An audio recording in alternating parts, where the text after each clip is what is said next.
പറയാ ഒരു ഭാഗ്യം പോലെ ചേച്ചിക്ക് അല്ലെ? ഭാഗ്യത്തിന്റെ അല്ല, ശരിക്കും പറഞ്ഞാൽ ലളിതാമ്മ എന്ന് പറഞ്ഞാൽ എനിക്ക് വേറൊരു അമ്മ തന്നെയാണ്.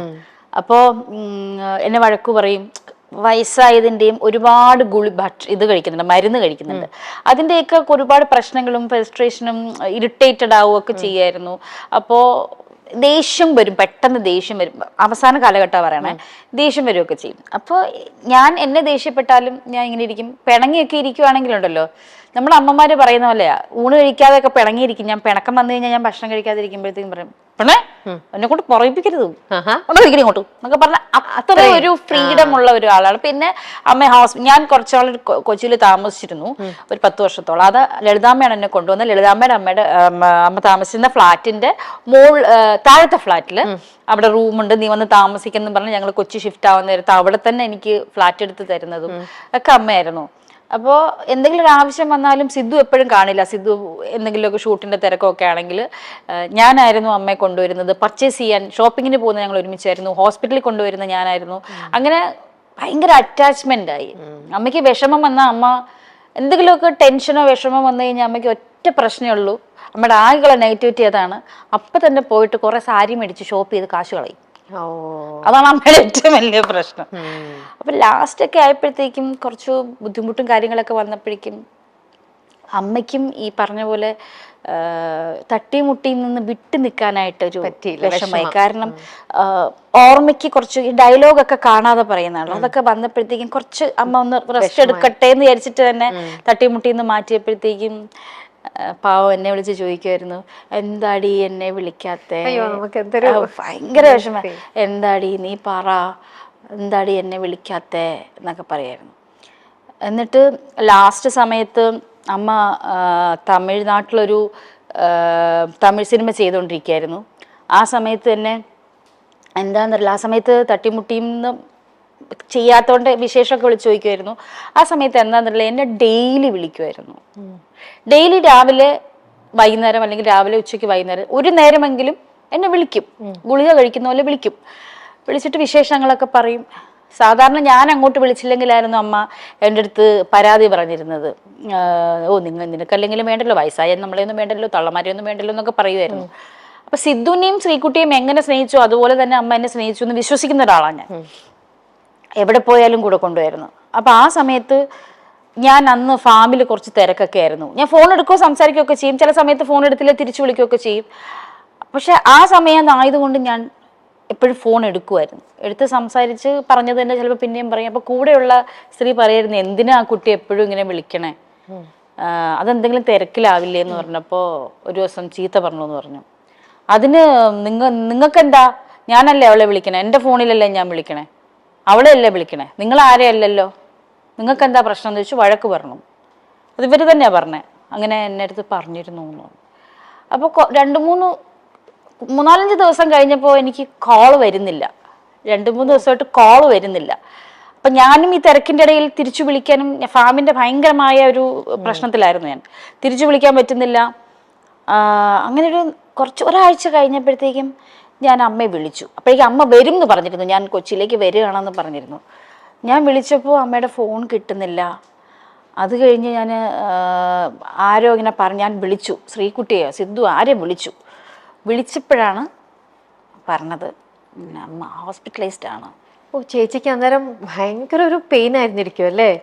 എനിക്ക് ഭയങ്കര പെയിൻ എന്നതിലുപരി ഒരു ഞാൻ 2 ദിവസം കഴിഞ്ഞപ്പോ എന്തുകൊണ്ട് വിളിച്ചില്ല എന്നൊരു ഇതായി. കാരണം അപ്പോഴേക്കും ആരെയും കേറ്റാത്ത അവസ്ഥയിലായി അമ്മ. ഹോസ്പിറ്റലിൽ കുറച്ച് സീരിയസ് ആയിട്ടായി, ആരും കേറ്റില്ല, അങ്ങനെ ഒരു അവസ്ഥ. ഞാൻ വിളിച്ചു ചോദിച്ചു, ശ്രീകുട്ടിയെ വിളിച്ചു ചോദിച്ചു, പറഞ്ഞില്ല ചേച്ചി ആരും കേറ്റുന്നില്ല, ഞങ്ങളെപ്പോലും കേറ്റുന്നില്ല. അപ്പൊ എനിക്കൊന്ന് കാണാൻ പോലും എനിക്ക് അമ്മയെ പറ്റിയില്ല. അതെനിക്ക് ഭയങ്കര വിഷമായി. അത് കഴിഞ്ഞ് ഹോസ്പിറ്റലിൽ നിന്ന് വീട്ടിൽ വന്ന് കുറച്ച് നാൾ കിടന്നല്ലോ, അന്ന് ഞാൻ പോയി കണ്ടു. പക്ഷെ ആ കണ്ടത് നമ്മുടെ അമ്മയല്ലായിരുന്നു. ശരിക്കും നമുക്ക് ആ ഒരു എനിക്കും തന്നെ വിഷമം വരുന്നു, അത് റിലേറ്റ് ചെയ്യാൻ പറ്റുന്നുണ്ട് കറക്റ്റായിട്ട്. ഞാൻ ആദ്യം വിളിക്കുമ്പോൾ സിദ്ധു പറഞ്ഞു, ചേച്ചി അത് വേണോ, കാരണം അമ്മയുടെ ഒരു നല്ല മുഖം നമ്മുടെ മനസ്സിലുണ്ട്. അപ്പൊ ചേച്ചി അത് വേണോ? അപ്പൊ ഞാൻ പറഞ്ഞു, ഇല്ല സിദ്ധു എനിക്കൊന്ന് കാണണം എന്ന് പറഞ്ഞു. സിദ്ധു ഫോൺ വെച്ചു. കാണണം, വേണ്ട ചേച്ചി കാണണ്ടെന്ന് പറഞ്ഞു. ശരി സിദ്ധു എന്നാ വേണ്ട, കാരണം നമ്മൾ അവന്റെ സിറ്റുവേഷൻ മനസ്സിലാക്കണം. അവൻ എന്തിലൂടെ കടന്നു പോകുന്നു, സിദ്ധു എന്തിലൂടെ കടന്നു പോകുന്നു എന്നുള്ള മനസ്സിലാക്കണം. പലരും വന്ന് സിദ്ധുവിനെ ഒരുപാട് പറഞ്ഞു, ആരും കാണിക്കുന്നില്ല അങ്ങനെ എങ്ങനെയെന്നൊക്കെ. പക്ഷെ ഒരു മക്കൾ എന്നുള്ള രീതിയിൽ നമ്മൾ ചിന്തിക്കുമ്പോൾ നമ്മുടെ അമ്മ എങ്ങനെ ആണെങ്കിൽ അങ്ങനെ ആയിരിക്കും നമ്മൾ പെരുമാറുക. മാത്രമല്ല വയ്യാതെ നടക്കുന്ന ഒരു സ്ത്രീയല്ലേ. അത് കഴിഞ്ഞ് ഉച്ച കഴിഞ്ഞപ്പോൾ സിദ്ധു എന്നെ തിരിച്ചു വിളിച്ചിട്ട് പറഞ്ഞു, ചേച്ചി ഐ എം സോറി, ഞാൻ ചേച്ചി അമ്മയും തമ്മിലുള്ള റിലേഷൻ മറന്നുപോയി. ഐ എം സോറി, ചേച്ചി വാ, നിങ്ങൾ തമ്മിലുള്ള റിലേഷൻ ഞാൻ മറന്നുപോയി, ചേച്ചി വാ കാണാം. ഞാൻ പോയിട്ട്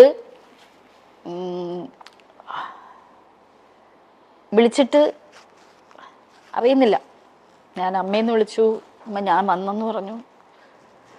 അന്ന് ഞാൻ മനസ്സിൽ വിചാരിച്ചത് എന്താണെന്ന് അറിയോ, കാരണം അവസാന കാലഘട്ടമായപ്പോൾ എന്നെ ഒരുപാട് ചീത്ത പറയുമായിരുന്നു.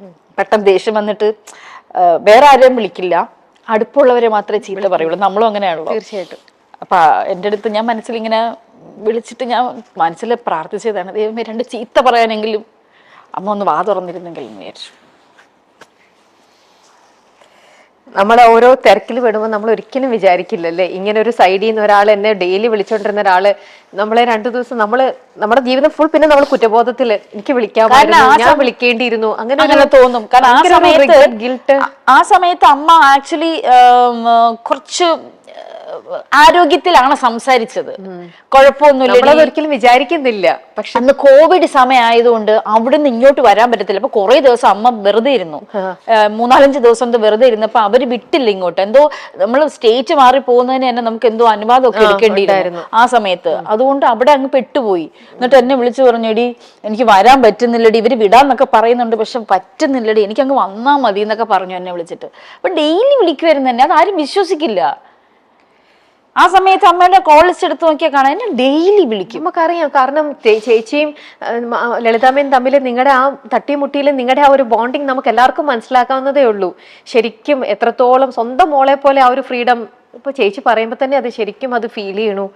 അതെന്ന് നമുക്കിനിയിപ്പോ ഒന്നും ചെയ്യാൻ പറ്റില്ല. നമ്മൾക്കിപ്പം എന്താ പറയാ, അമ്മ സ്വന്തം അമ്മമാര് ചെയ്യുന്ന പോലെ തന്നെ മക്കളെ കൊണ്ട് ഓരോന്ന് ചെയ്യിക്കുന്ന പോലെ തന്നെ KSF-ല് ചിട്ടി ചേർപ്പിച്ചത് ലളിതാമ്മയാണ്, ഹെൽത്ത് ഇൻഷുറൻസ് എടുപ്പിച്ചത് ലളിതാമ്മയാണ്. എനിക്കൊന്നും ഉണ്ടായിരുന്നില്ല. പിന്നെ ഈ കലാകാരന്മാർക്കുള്ള ക്ഷേമനിധി, അങ്ങനെ കുറെ സാധനങ്ങൾ പറഞ്ഞു, നീ ഇതെല്ലാം ഇപ്പൊ എടുത്ത് വെക്കണം, നിനക്കിപ്പോൾ ആവശ്യം കാണില്ല പക്ഷെ നീ ഇതെല്ലാം എടുത്ത് വെക്കണം, നിനക്ക് ഭാവിയിൽ ആവശ്യം വരും എന്ന് പറഞ്ഞിട്ട് എന്നെ കൊണ്ട് നിർബന്ധിച്ചെടുപ്പിച്ചത് അമ്മയാണ്. മലയാളികൾക്ക് മറക്കാനാകാത്ത നടിയാണ് അന്തരിച്ച KPSC ലളിത. അവിസ്മരണീയമായ നിരവധി കഥാപാത്രങ്ങൾ KPSC ലളിതയ്ക്ക് ലഭിച്ചു. നടിയുടെ അഭാവം ഇപ്പോഴും മലയാള സിനിമാ ലോകത്ത് പ്രകടമാണ്. കരൾ രോഗത്തിന് ഏറെനാൾ ചികിത്സയിലായിരുന്നു KPSC ലളിത. അവസാന നാളുകളിൽ അസുഖം വല്ലാതെ തളർത്തിയിരുന്നു. സിനിമാ രംഗത്ത് നിരവധി സൗഹൃദങ്ങൾ ഇവർക്കുണ്ടായിരുന്നു. എന്നാൽ ഇവരിൽ ഏറ്റവും കൂടുതൽ അടുപ്പം നടി മഞ്ജു പിള്ളയുമായിട്ടായിരുന്നു. തട്ടിയും മുട്ടിയും സിറ്റ്കോമിൽ അഭിനയിക്കവെയാണ് ഇവർ തമ്മിൽ വലിയ ആത്മബന്ധമുണ്ടായത്. KPSC ലളിതയെക്കുറിച്ച് എന്നും കണ്ണു നിറയാതെ മഞ്ജു പിള്ളയ്ക്ക് പറയാൻ പറ്റില്ല. പരമ്പരയ്ക്ക് ശേഷം തങ്ങൾ രണ്ടുപേരും വളരെയധികം അടുത്തു എന്നാണ് മഞ്ജു പിള്ള പറയുന്നത്. അമ്മ എന്നെ വളരെയധികം സ്വാധീനിച്ചിട്ടുണ്ട്. KSF-ൽ ചിട്ടിയെടുക്കുന്നതും ഇൻഷുറൻസ് എടുക്കുന്നതും വീട് വാങ്ങുന്നതും എല്ലാം അമ്മ പറഞ്ഞിട്ടാണ്. എന്നെ കുടുംബിനിയാക്കിയത് അമ്മ വന്ന ശേഷമാണ്. അമ്മ മകളെ ശാസിക്കുന്നത് പോലെ തന്നെ എന്നെ ശാസിക്കുമായിരുന്നു. KPSC ലളിതയുടെ ദേഷ്യത്തെക്കുറിച്ചും മഞ്ജു പിള്ള സംസാരിച്ചു. പ്രായമായ അമ്മ ഒരുപാട് മരുന്നുകൾ എടുക്കുന്നുണ്ടായിരുന്നു. ജീവിതത്തിൽ നേരിട്ട അനുഭവങ്ങളും കാരണമുള്ള ഫ്രസ്ട്രേഷനുകളും ഉണ്ടായിരുന്നു. ആ സമയത്ത് ഏറ്റവും കൂടുതൽ സമയം ഒപ്പമുണ്ടായിരുന്നത് ഞാനാണ്. മേക്കപ്പ് ഇത്തിരി കൂടിപ്പോയാൽ വഴക്കുണ്ടാക്കും. സ്നേഹമാണ് എൻ്റെ അമ്മ, അതുപോലെയാണ്. ഞങ്ങൾ എല്ലാ സിനിമയ്ക്കും പോകുമായിരുന്നു. ഞാൻ ഒറ്റയ്ക്ക് സിനിമയ്ക്ക് പോയാൽ പരിഭവമാണ്. കാരണം വയസ്സായി വരുന്തോറും കുഞ്ഞിനെ പോലെയായി. ഹിന്ദി സിനിമയാണെങ്കിലും വരും. തട്ടിയും മുട്ടിയും പരമ്പരയിൽ അഭിനയിച്ചു കൊണ്ടിരിക്കവേ ശാരീരിക അവശതകൾ കാരണം അമ്മയെ കുറച്ചുനാൾ ഒഴിവാക്കി നിർത്തിയിരുന്നു. അമ്മയ്ക്ക് വയ്യായിരുന്നു. ആ സമയത്ത് അമ്മ എന്നെ ഫോൺ ചെയ്ത് ചോദിച്ച ചോദ്യമുണ്ട്, എന്താടി അവരെന്നെ വിളിക്കാത്തതെന്ന് ചോദിച്ച്. അത് പറയാനാകുന്നില്ല, അത്രയ്ക്ക് വിഷമമുണ്ടെന്നാണ് മഞ്ജു പിള്ള പറയുന്നത്. ഇതേക്കുറിച്ച് KPSC ലളിതയുടെ മകൻ സിദ്ധാർത്ഥ് ഭരതനും സംസാരിച്ചു. ഒരു സെറ്റിൽ നിന്നും അടുത്ത സെറ്റിലേക്ക് പോകുന്ന ശീലമായിരുന്നു. കോവിഡ് വന്നപ്പോൾ ഇതെല്ലാം തെറ്റി. ലോക്ക്ഡൌണിൽ മാനസികമായി തളർന്നു. കുറച്ചുനാൾ കഴിഞ്ഞാൽ ശരിയാകുമെന്ന് ഞാൻ പറഞ്ഞു. ഇല്ലടാ, നിനക്കറിയില്ല, ഒരു ആർട്ടിസ്റ്റ് ഇരുന്നു പോയാൽ ഇരുന്നു പോയതാണെന്നാണ് അമ്മ പറഞ്ഞതെന്നും സിദ്ധാർത്ഥ് ഓർത്തു. 2022 ഫെബ്രുവരി 22-നാണ് KPSC ലളിത അന്തരിച്ചത്. ആ മരണം സിനിമാ ലോകത്തെ ഒന്നടങ്കം വിഷമിപ്പിച്ചിരുന്നു.